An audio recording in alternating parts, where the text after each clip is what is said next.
ఇదైతే నిన్న మధ్యాహ్నం నుంచి సాయంత్రం మేము పనుకునేదాకా మేమేం పనులు చేసామనేది వ్లాగ్ అనమాట. మధ్యాహ్నం అయితే కర్రీ అయితే బజ్జీ మిరపకాయలు ఉంటాయి కదండి, వాటిని తీసుకొని 4 పక్షాలు చేసుకున్నాం. స్పైసీనెస్ కోసం మామూలు మిరపకాయలు తీసుకొని దాన్ని కూడా 4 భాగాలు చేసుకున్నామండి. ఇప్పుడు బాండీ పెట్టుకొని బాండీలో కొద్దిగా ఆయిల్ వేసేసుకొని అది కాగిన తర్వాత ఇవన్నీ వేసేసి లో ఫ్లేమ్లో బాగా మగ్గిపోయేటట్టు మనం ఫ్రై చేసుకొని పక్కన పెట్టేసుకోవాలండి. ఇవి ఫ్రై అయ్యేలోపు మగ్గయ్యేలోపు మనం దీనికి కావాల్సిన పొడిని మాత్రం ప్రిపేర్ చేసుకుందాము. దానికోసం నేనైతే శనగపప్పు అయితే తీసుకున్నానండి. వాటిని మిక్సీ జార్లో వేసేసుకుంటున్నాను. దానికి తగినట్టు ఉప్పు అయితే వేసుకున్నాను. రెండోసారి ఉప్పు అయితే పచ్చిమిరపకాయలకు తగినట్టు వేసామన్నమాట. ఇప్పుడు జీలకర్ర కూడా వేసుకొని దాన్ని ఫైన్ పౌడర్ మిక్సీ పట్టేసుకోవాలండి, పౌడర్ లాగా. ఇప్పుడు వచ్చేసి అదైతే బాగా మగ్గిపోయింది. ఇప్పుడు దానిలోకి కొద్దిగా మనము పొడి అయితే వేసుకోవాలి. మొత్తం మనం వేసుకున్నంత కాదు, ఇట్లా కొద్దిగా వేసుకొని దానికి తగినట్టు మనమైతే పొడి వేసేసుకోవాలండి. కొద్దిగా ఆయిల్, మనం ఇందాక నేను తీసుకున్న ఆయిల్ మొత్తం నాకు సరిపోయిందనమాట.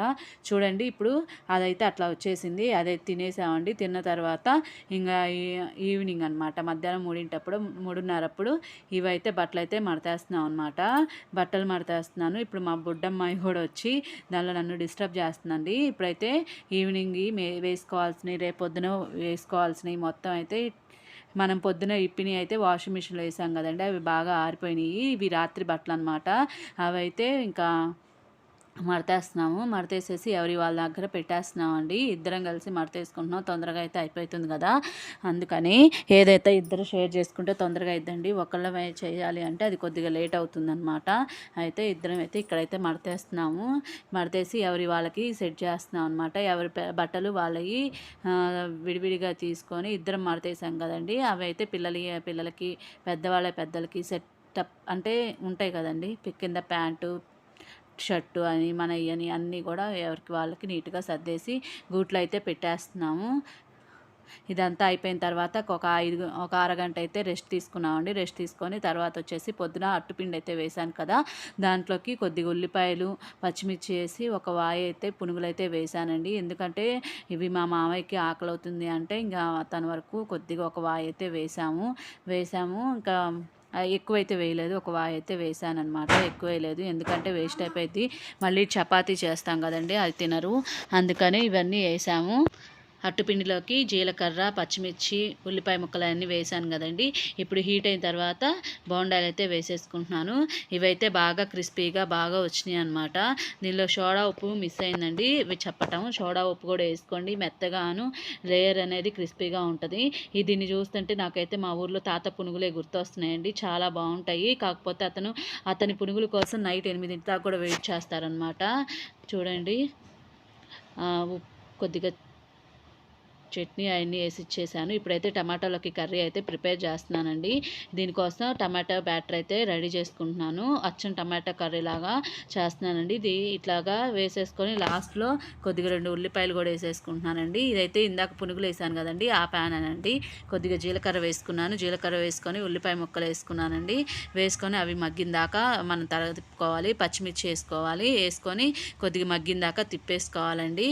ఒక 3/4 మగ్గిన తర్వాత కొద్దిగా దాంట్లో అల్లం వెల్లుల్లి పేస్ట్ కూడా వేసుకొని అది కూడా మగ్గిపోయిన దాకా, పచ్చివాసన పోయేదాకా మనం మగ్గపెట్టుకోవాలన్నమాట. దీన్ని చూస్తుంటే నా పెళ్ళైన కొత్తల్లో మా వారు ఆర్డర్లు పెడుతుంటే నాకు గుండె జారిపోయిందండి. అందుకనే ఇది ఎందుకు నాకు నచ్చినట్టుగా, ఎందుకంటే బయట ఫుడ్ తింటే పెళ్ళైన కొత్తల్లో ఖర్చులు ఎక్కువగా ఉంటాయండి, అన్నీ కొనుక్కోవాలి కదా. అలా దానికి తోడు ఇలా ఆర్డర్లు పెడితే ఎక్కువ ఖర్చు అవుతుందని నేనే ఇంట్లో ప్రిపేర్ చేస్తాను అని అన్నానండి. ఏ ముహూర్తాన ప్రిపేర్ చేశానో అప్పటి నుంచి బాగుందని అదే చేయమని అంటున్నాడు. ఈ మధ్య అయితే కొద్దిగా తగ్గించానండి చేయలేక.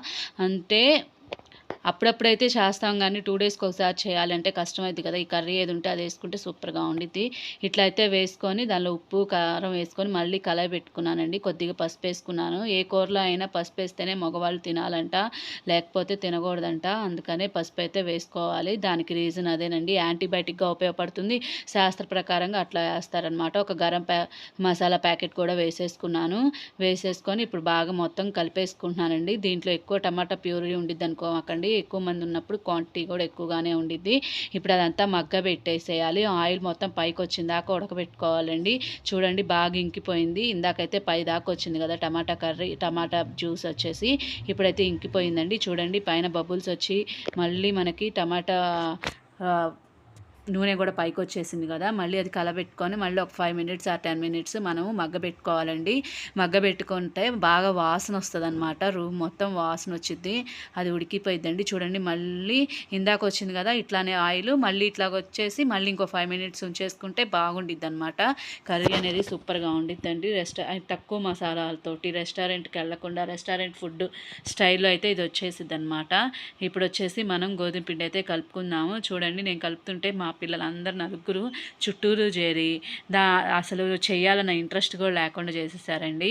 చూడండి మళ్ళీ అది చేతులు కంటుకుంటుందంట, ఏడుస్తున్నారు. మళ్ళీ దాన్ని తీసి మళ్ళీ కొద్దిగా వేసుకొని కలుపుకుంటున్నానండి. ఇది మొత్తం కలిపిన తర్వాత మీకు చూపిస్తాను, కలపనీయట్లేదు వీడియో తీయటానికైనా. చూడండి ఎన్నిసార్లు పెడతారో. అయితే ఇప్పుడైతే కలిపేసుకున్నాం కదా, ఇట్లాగా కొద్దిగా వాటర్ పోసుకొని కొద్ది కలిపేసుకొని దానిలో ఆయిల్ వేసుకొని ఇలాగైతే ఉండ చేసుకొని అయితే పెట్టేసుకున్నానండి. ఇప్పుడు మళ్ళీ తీసుకుంటున్నాను. చూడండి ఒకవైపు నేను చేస్తుంటే ఒకవైపు వాళ్ళు ఆ పిండి తీయటము, అది తీయటం, ఇది తీయటం అని అది ఫన్నీగానే ఉండిద్ది, కానీ చేసేటప్పుడు ఒక్కొక్కసారి విసుగొచ్చిద్ది అనమాట. చూడండి చపాతీ కర్ర లాగేయటము అవన్నీ. ఇప్పుడు లేయర్లుగా అయితే చేస్తే కొద్దిగా మెత్తగా ఉంటుంది కదండి, పిల్లలు కూడా తింటారు. అందుకని నేనైతే కొద్దిగా లేయర్లు అయితే చేస్తున్నాను అనమాట. కొద్దిగా అయితే ఆయిల్ వేసుకొనే చేస్తున్నాను, మనం తినేదాకా మెత్తగా ఉంటాయండి. ఇట్లా చేసుకోండి, చాలా మెత్తగా ఉంటాయి అన్నమాట. సోడా ఉప్పు వేయటం వల్ల కూడా చాలా మెత్తగా వస్తాయి అన్నమాట చపాతీలు అనేది. చూడండి నేను చపాతీ చేస్తుంటే దానికి రంధ్రాలు పెడుతుంది మా అమ్మాయి. అట్లానే ఎట్లా చపాతీలు అయితే ఫినిష్ చేశాను పిల్లలతోటి. ఇప్పుడైతే టేస్ట్ చూడండి, కర్రీ అయితే సూపర్గా ఉంది. పిల్లలు తిన్న తర్వాత ఆ ప్లేట్లో నేను పెట్టేసుకొని తింటున్నాను అనమాట. చూడండి ఎంత మెత్తగా ఉన్నాయో. ఫ్రై చేసినవి మిస్ అయిందండి క్లిప్ అనేది. ఇప్పుడైతే ఈ కర్రీ అయితే దీంట్లోకి నంచేసుకొని తిన్నానండి. నా వీడియో కనుక నచ్చితే లైక్ చేయండి, షేర్ చేయండి, సబ్స్క్రైబ్